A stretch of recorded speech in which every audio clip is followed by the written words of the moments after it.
umwana aragwaye abandi bakavuga yuko umwana atagwaye, kandi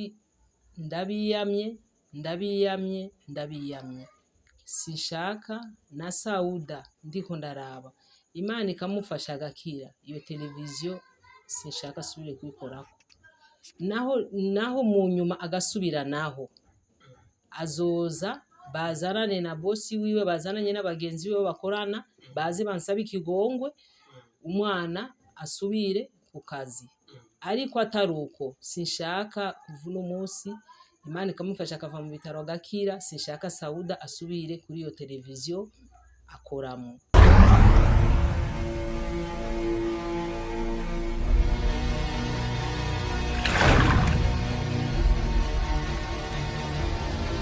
Sana mu murangaho ni mama Sauda vyatugoye cyane kugira mu mubone tumushikane ngaha aha turi ni kwa muganga ariko batwankiye ko dukora ikiganiro kwa muganga twatakamvye baratwankira ariko turacagerageza ariko twabaye turayagana mama Sauda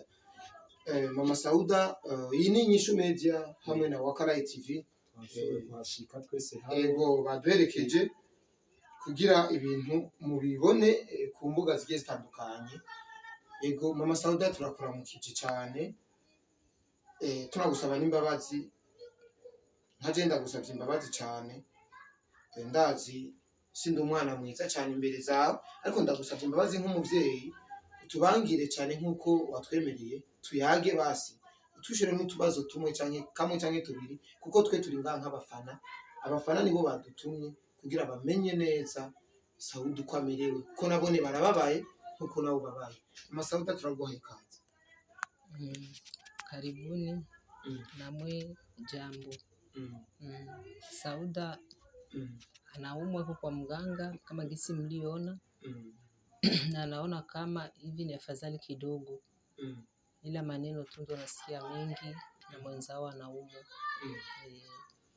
Ndio mama Sauda kuba datahura Igiswahili avuze ati mu bisanzwe umwana aragwaye nkuko mwabibonye aragwaye nkuko mwabibonye ntavuga menshi kuko ndakeka arababaye kandi na jewe byangoye cyane kugira dukorane byabaye induru zikomeye cyane kugira dukorane ariko nk'umuvyeyi yantahuye sinzi mugenzanje wo mu Inyishu Media kwa akabashumanya sinkeka mu Sauda kuko arababaye nkuko ishusho yiwe vyerekana arababaye cyane sinkeka nawe kubgawe urazi ko ari gutegezwa kubabara yaba ariwe byashikiye hama nkuko watanguye bivuga twatanguye dusaba imbabazi nitwabaye abana beza nkuko twari dusanzwe dukorana na Sauda kubona tuma dushitse muri kino gihe twari dushaka nyene tubazi ikibazo canke ikindi kuvyerekeranye n'ikibazo cahabaye kuri Sauda.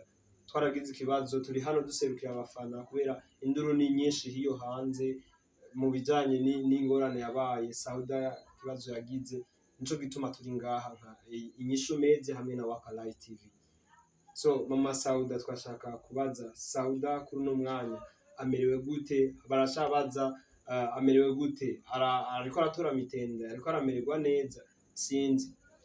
Sauda ariko aratora mitende ubu ni mitende kabisa biriko biraza ariko rero igitangaje ni nkuko yagize isanganye ejo mukaba mushitse n'umunsi murumva namwe nimukundana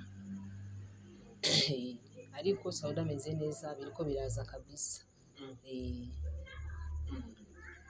Mama Sauda ego niho cyo gituma twatanguye dusaba imbabazi tubabarire cyane natwe si twebwe nka jewe nari mfite ubwoba cyane bwo guturukira kubashikira ugiye nari maze n'igihe kirekire cyane ntaza no kubaramutsa canza habaye ingorane nk'izo kandi nzi neza yuko ari umuntu dukorana cyarangiza ubwoba. Mama Sauda hari nk'abantu bavuga ngo Sauda ngo ntagwaye ngo Sauda ngo bimeze uko abantu babwira ikiga mama Sauda aragwaye kujya babibonye nuko nyene gusa onye bariko baravuga ko Sauda atagwaye urumva bafise umunezero mwinshi cyane kuko bavyakiye yuko bobo ko ari vyiza kandi ari umubabaro. Abantu ntibakundana bose, hariho abinezerewe, hariho n'abandi bariko barabijamwo bibaza yuko ari ububeshi, ari insaku bakaryoherwa, ariko Sauda yababaye. Rero ntibibateshe ikibazo.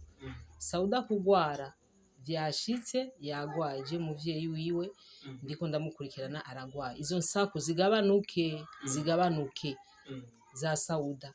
Je nzomugwaza, Imana imufashe akire. Ariko kuvuga baterana amajambo bavuga ibintu batazi batakurikiranye n'amakosa.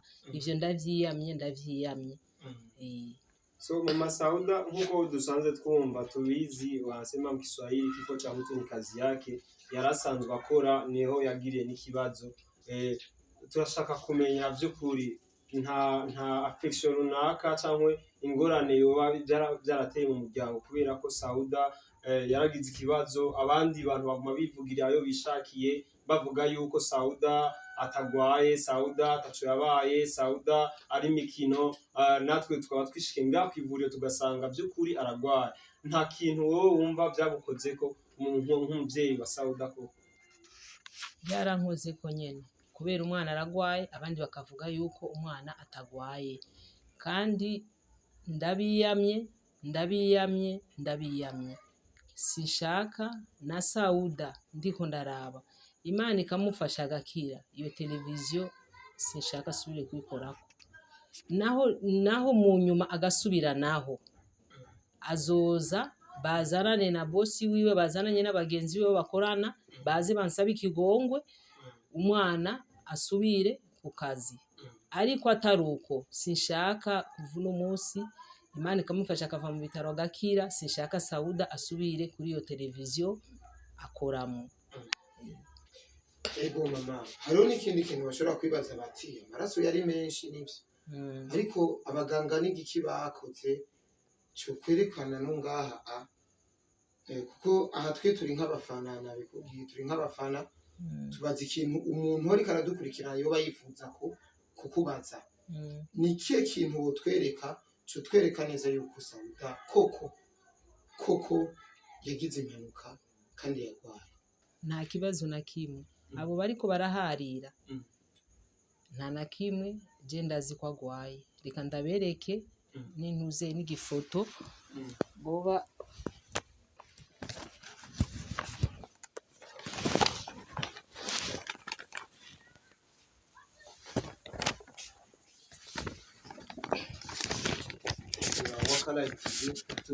niki ngaha anye nimba muzi gusoma ni musome.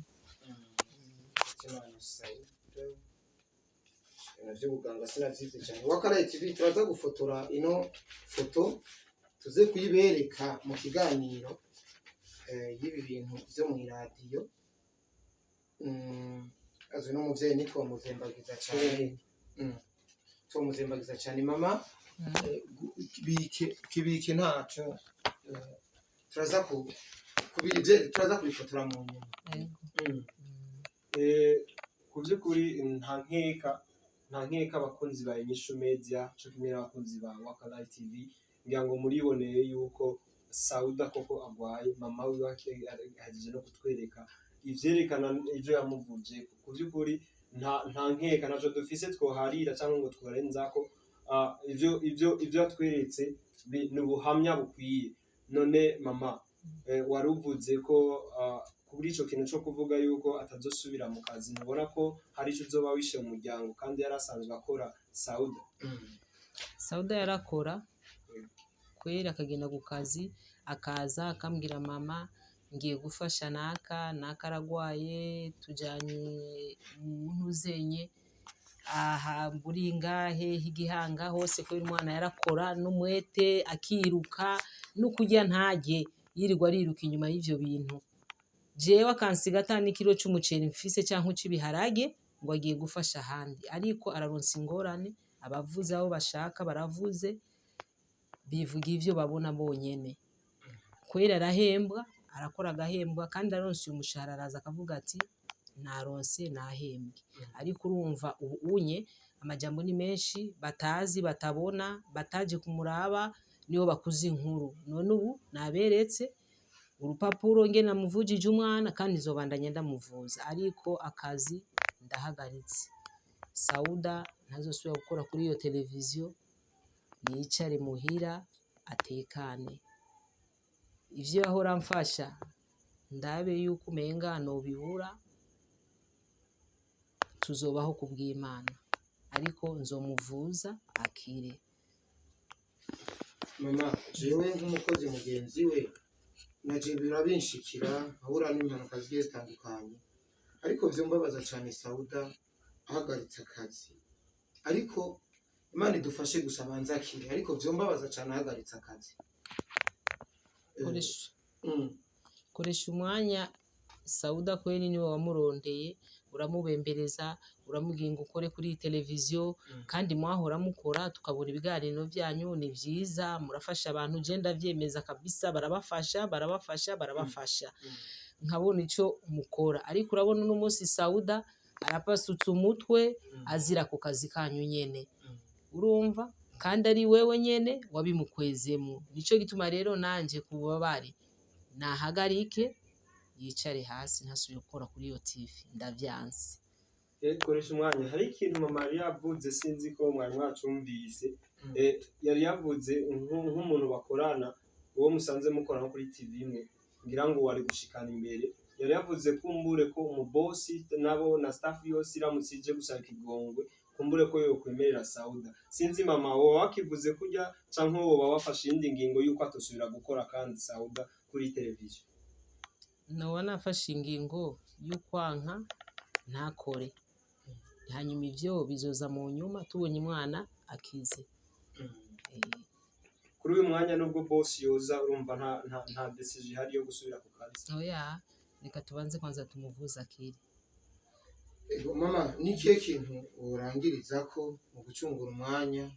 Ndazi urababaye, jewe sinkunda kuvugisha umuntu ababaye. Kihe kintu urangiriza ko cyo gusozera iki kiyago cacu cyo muri aka kanya, ikintu urangiriza ko hanini urangiriza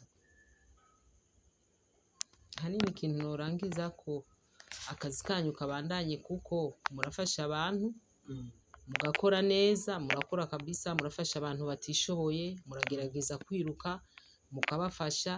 Ariko urumva rero hamaze kwinjira ibintu nk'ivyo, umwe kwanza arakinjura akicara hasi akareka kwanza ivyo bintu bikava mu nzira.